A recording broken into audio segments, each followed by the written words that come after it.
making preparations for a long session in the low, thatched, hide-covered structure. Mark removed his clothes and entered the sweat lodge naked. The ancient Indian was on the opposite side of a round stone fire pit, squatting there without moving, as he would until the younger man was ready to leave. He was slowly feeding small twigs to a tiny flicker of fire at the center of the pit. The fire had already raised the temperature of the stones to pulsing warmth. Mark doused himself with a dipper of cold water and sat, cross-legged, before the source of heat. Almost instantly, beads of perspiration popped out on his forehead, upper lip, and shoulders. Soon his whole body was shiny with moisture as herb-scented steam rose from where Red Eagle poured water on hot rocks. Tension eased from the tall man's body, and he strove to recapture the fragments of his disturbing dream.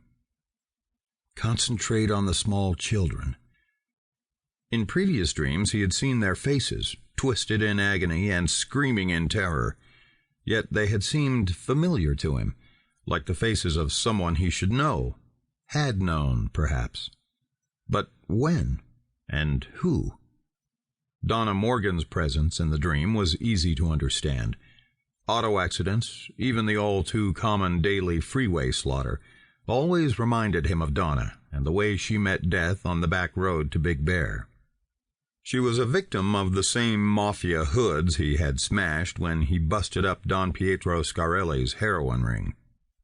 It was during that L.A. battle that the press had seized upon a statement Senator Martin Corvus made at a press conference that the man responsible for the bloodshed among Los Angeles' hoodlum population was certainly an expert at penetrating his enemy's defenses and striking from within.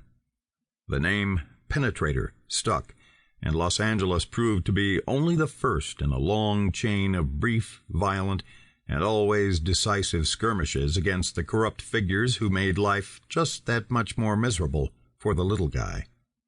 So count Donna out as a significant part of the dream. That left the car and the children.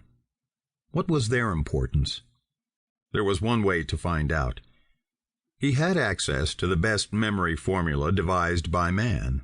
The ability to use the knowledge of Shotu-Ka, the Cheyenne Dog Soldier Society ritual of war, medicine, and religion, was a gift to him from David Red Eagle, and from Mark's own Cheyenne ancestry. Slowly, in a low, guttural voice, he began to chant the ancient words. As Mark's voice gradually rose in volume and was joined by the voice of the ageless figure crouched across from him, his mind began to open, to widen in scope until he saw 4 youngsters playing in a treeless farmyard. They were barefoot, happy children. The youngest was entirely naked. Mark recognized himself as the oldest. The hot sun of Oklahoma burned its comfortable warmth into their bare legs and chests, deepening the bronze color. 3 boys and a girl, running and laughing. The vision had an effect like a motion picture. The scene dissolved before Mark's inner eye, resolving into a new scene of a car trip. A young woman was sitting on the front seat, her raven hair in thick braids, her Indian face glowing with love and pride as she gazed at the dark-featured, gray-eyed Welshman driving the vehicle past a sign that read, "Welcome to California." Desert faded out into palm trees and the wide, glistening expanse of the Pacific Ocean. The same children playing around a large house, surrounded by an orange grove in San Fernando Valley, flickered past, fading out to be replaced by bulldozers and the beginnings of a housing development. Freeways being built, a trip to the beach on a hot summer's Sunday, and returning home long after dark. Rounding the curve, those same headlights veering across the lanes. The screams came back. The crash. "Hey-oh-ha!" I see it. "Hey-ya-ha! Uika iwa stela!" I have the answer. "What has your inner eye seen, Gigkan-a?" David Red Eagle asked quietly. "I've seen my life as a boy, before the foster homes and the orphanages. I saw